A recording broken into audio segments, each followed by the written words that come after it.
Hello, and welcome to this Ronin rescue clip. I'm Kevin Ristow, and today we're here to discuss self-equalizing anchors, sometimes referred to as load distributing anchors.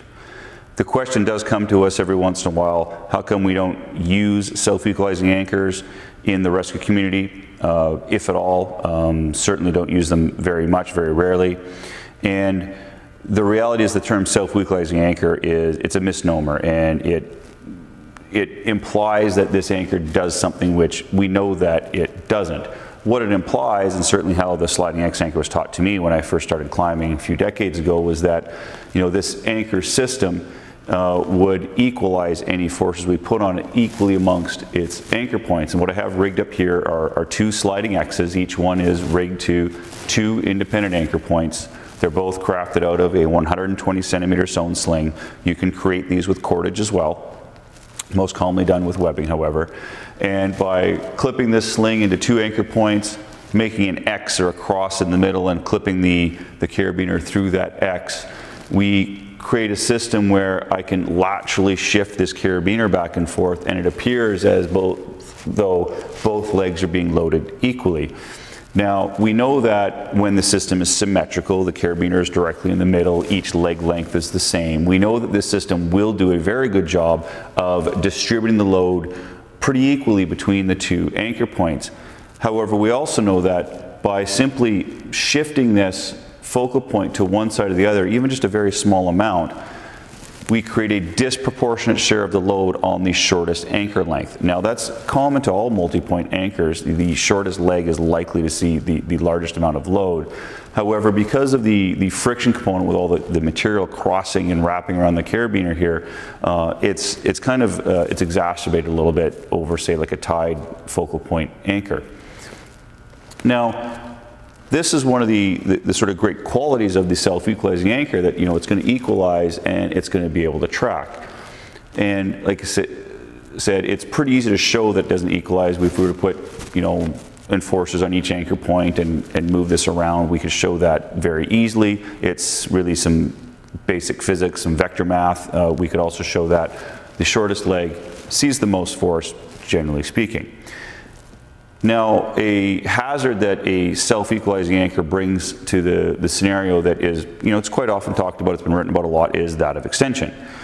And you'll see this in a lot of climbing books, in anchoring articles and books will talk about the risk of extension. What the risk of extension is if we're to lose either one of these two anchor points, then this focal point is going to move in two planes. First off, it's going to move horizontally laterally until it is vertical under the remaining anchor point. As well, it's going to extend the entire length of the material, in this case a 120 centimeter sewn sling. So that's a lot of movement in the focal point of your anchor. Now, there's a common mitigation strategy for that hazard, and that is limiting knots. And limiting knots are simply an overhand knot tied into each leg of your material. Where you tie that knot just depends on what it is, what your system setup is, what you need it to do, because those limiting knots limit two things. Firstly, if we tie knots on material here and here, they're going to limit the ability of the system to react to the load. They're going to limit the range of motion of this focal point. The other thing to limit is, again, if we lose an anchor point, the amount that can extend. So that's pretty common and commonly talked about. What's less commonly talked about, though, is the relative inability of the system to actually track laterally and follow the load, which again was one of the sliding X's major selling points, certainly when I learned to climb.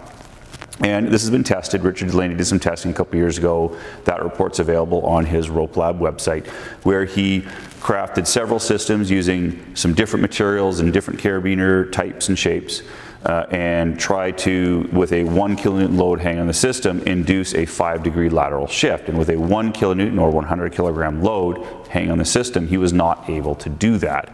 And what I have here today is, this is a 0.68 kilonewton load, or the force applied by a 68 kilogram, let's say, climber or rescuer hanging on our system. That's approximately 150 pounds.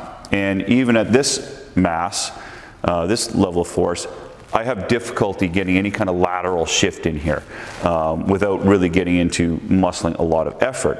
And this is, again, because of the friction, the amount of material that's crossing over itself and wrapped around the carabiner in this small space creates a lot of force that resists the impulse due to gravity of this carabiner to find the lowest point in the system. And when we add force, like this again, this is 0.68 kilonewton force hanging in here right now. The more force we add here, the greater the friction, the less ability that this focal point is going to have to, again, track the load or find the middle point in order to achieve some kind of equalization. So the reality is that, you know, in the lab setting, we can set this up so it's equalized. We nice and clean. We can have 2 anchor points that are the same elevation, and we can set this up so the carabiner is symmetrical right in the middle, and we can get good equalization. In the real world, our anchor points are often not at the same elevation, so we have, you know, unequal length legs to begin with, and quite often our carabiner, our focal point, is not exactly in the middle. And again, even a very small deviation creates a disproportionate amount of force on the smallest leg. And the greater the force we apply to that focal point, the more the system is going to resist that focal point finding center. So again, these systems, they really don't self-equalize. They do bring with them the hazard of extension, which can be mitigated somewhat. But perhaps the biggest reason that we don't use them in the rescue community is they just don't do what it is that they are intended to do. Now, there are some disciplines that still use the sliding X and self-equalizing anchors. Swiftwater Rescue comes to mind as one that uses them regularly for their line across the river evolutions. Now, it's a very dynamic environment. It's very much different from the work at height, the rope rescue or rope access world, where the direction of the force and the magnitude of the force is changing. It's quite variable, and it changes quite rapidly. It is a different working environment, and it does seem to suit them quite well there. In the work at height community, this style of anchor has certainly become, it's in the bottom of the toolbox. I wouldn't say it's out of my toolbox, but I'm going to think carefully before I use it. There are some situations where it's just about the location of the anchor connection points that I have and the materials that I have, that the sliding X puts my focal point in the place where I want it, whereas if I were to try and use the same 2 anchor points and the same material and tie a tied focal point, multi-point anchor, then that focal point is going to end up in the wrong place, so the internal angle is going to be too shallow. Lots of times, however, that can just be alleviated by a change in materials that you're using to craft your multi-point anchor. Now, there is an accompanying blog post to go with this rescue clip. It will be available on the Ronin Rescue website. As well, there will be a link in the description box below. So if you are interested in, I mentioned Richard Delaney's test, there's a few others that have been done, and they're listed in the reference section of the blog post. So if you're interested in some further reading, you can look that up. Once again, thank you for watching this Ronin Rescue clip, and we'll see you again next time.